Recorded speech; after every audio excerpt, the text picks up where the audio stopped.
Hello and welcome to Louise Singleton Creations and episode 2 of the xTool F1 series.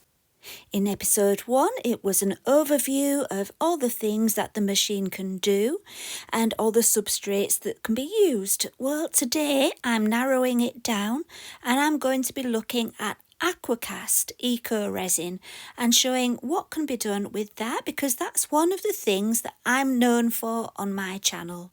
So if you would like to see the xTool F1 Engraving Aqua Cast Eco-Resin, stay tuned and enjoy the video.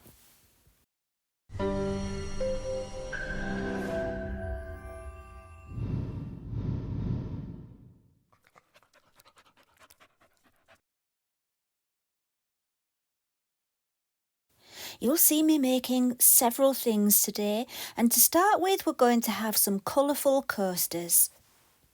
I've already mixed up enough Aqua Cast for my moulds and separated it into 4 cups, and then I'm just adding my bright colours.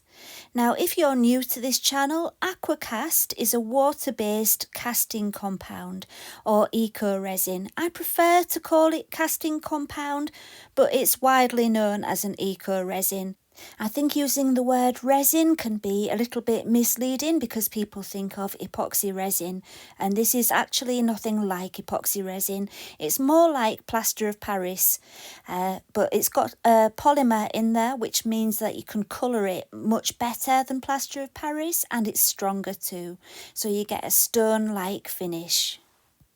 So this one is the original white Aqua Cast, which you can colour, but the rest of the projects will be using Aqua Cast Black, which is a highly pre-pigmented casting compound, which is excellent if you want to go for something really black. So that's all the mixing you'll be seeing for today. The rest of the video will be focusing on the engraving with the fabulous xTool F1. After an hour they were cured, but I left them until the next day anyway because I wanted to seal them before engraving, and you should usually wait for it to be fully cured before you seal it. And I'm using wax to seal it with. That's my favourite thing to use. I like Clark's wax for stone and concrete. Okay, let's do some engraving. Here I'm on the xTool Creative Space and I've already prepared my designs. I found an image that I liked from the Shapes menu. I made it the correct size and duplicated it 4 times, and this is on the slide extension canvas because I wanted to try doing 4 all in one go using the slide extension. I didn't use it last time and I promised you that I would, and I never break a promise, so for this first one we're using the slide extension. After a lot of trial and error, the settings I've found work well with Aqua Cast when you're engraving it is 100% power, 64 speed, 1 pass, lines per centimetre 90, and it's bidirectional.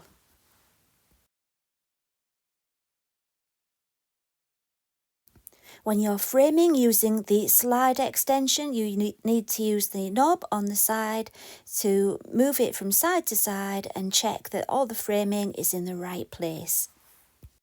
And then it was all set and ready to go.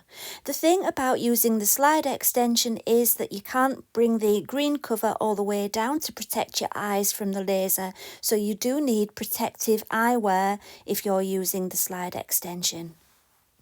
I think that took about 10 minutes, so that's not too bad, is it? And don't they look good? Isn't it amazing how something that's a solid colour engraves white like that? I think that's amazing. It's the same with the black later on. It's black all the way through, but the engraving makes it white. I think they look really eye-catching, and it was so simple. A nice, easy and quick gift for somebody. Next, I wanted to try a photograph, so I went to the files and selected a photograph of my dog, which I liked. So for this, I'm using the same coaster mould as before. This time I made black ones with Aqua Cast Black. And so I already know that those coasters are 10 centimetres in diameter. So I took a circle from the shapes menu, made it 10 centimetres so I could put it over the image and check to see if the image would fit nicely into the size of the coaster, and as it happened it was just about right. I'm using the app on my iPad, so I dragged my finger over the image and the circle to highlight them together, as you can see there. Then I selected the masking option and clicked on that, and that created a circular image.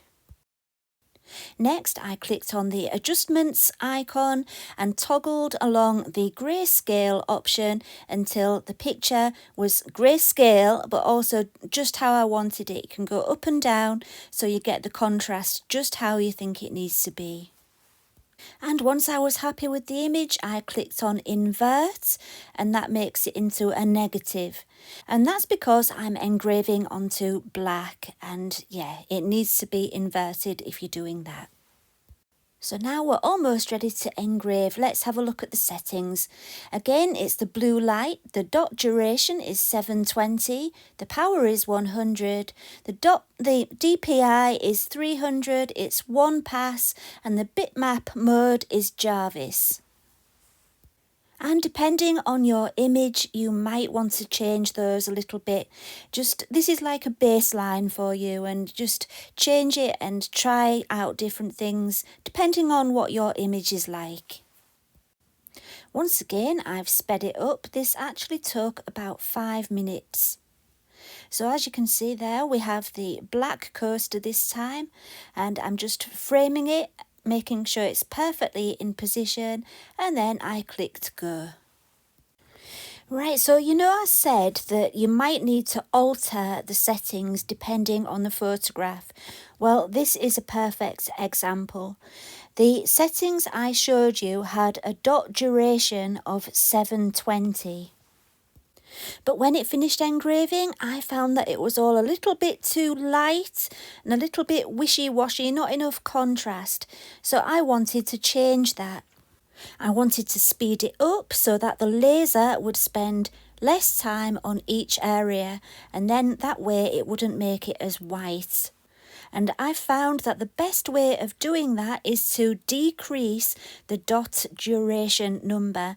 And all that means is that the dot duration, it's how long it spends on each dot that it's engraving.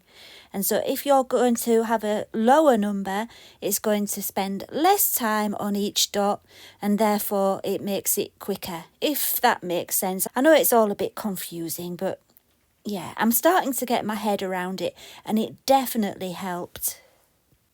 I'm just a beginner at all of this, so if you're watching and you know a lot more than me, or even a bit more than me, and you've got any advice, please feel free to leave your own settings in the comments if you've tried this on Aqua Cast before.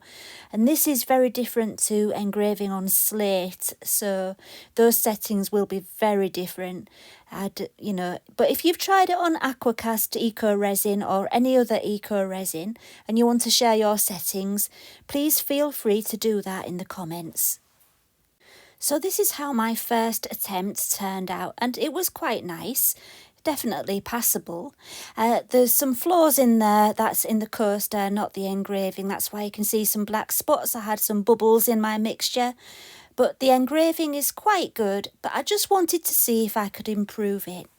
So I went back to my settings, changed the dot duration down to 680 and tried again. And I think that the second attempt looks a lot better.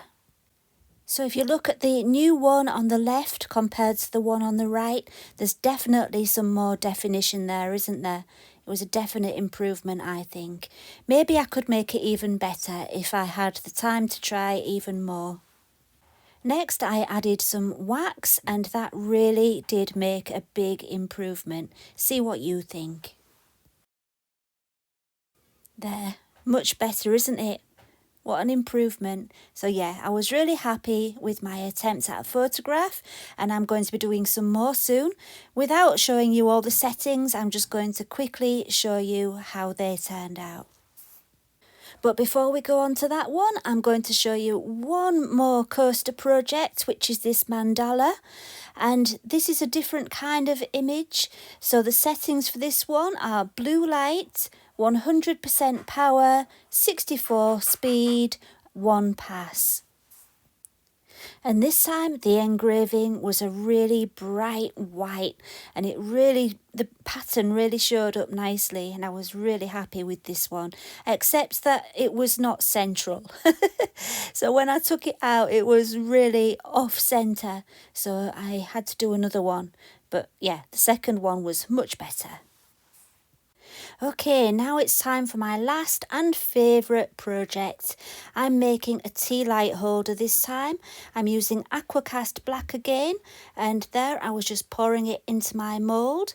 The mould, as if by magic, is now ready, and it's engraving. So for this one, all you need to do is watch.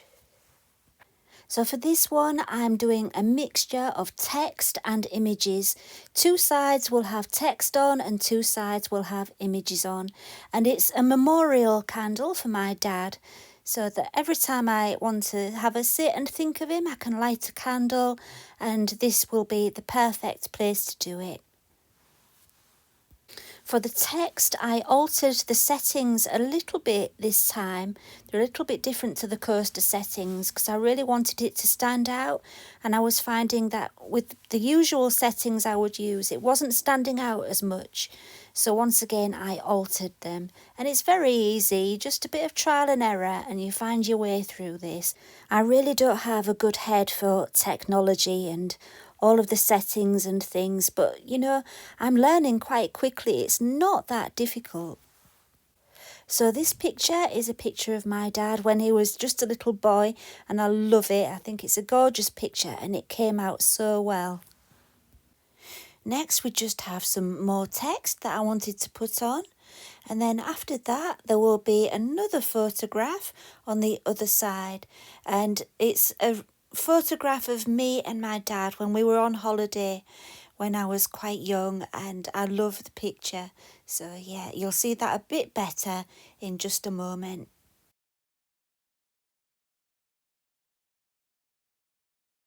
So here we have my memorial tea light holder all finished and waxed. Let's have a look. I'm so impressed with how the xTool F1 works with black Eco-Resin. I think the results are fabulous, and it's so useful to know that now if I want a photograph on my Eco-Resin, I can have one. Nice and easy. Yeah, I think this has turned out absolutely beautifully, and I love it. And here's the picture of me and my dad that I was talking about. I love that picture. We were in the Lake District there at a waterfall paddling. So yeah, I love that. And yeah, very happy with this.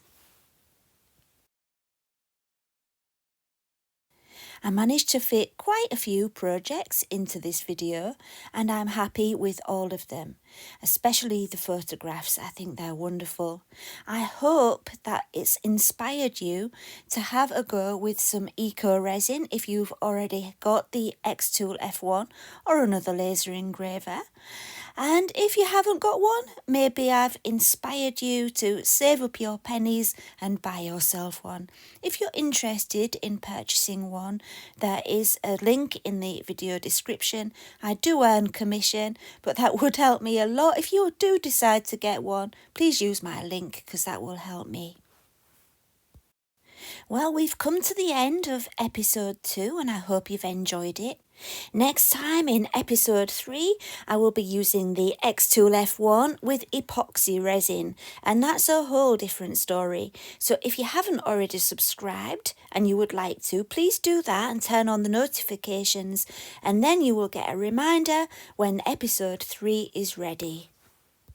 Thank you for watching, and I will see you again next time. Bye for now.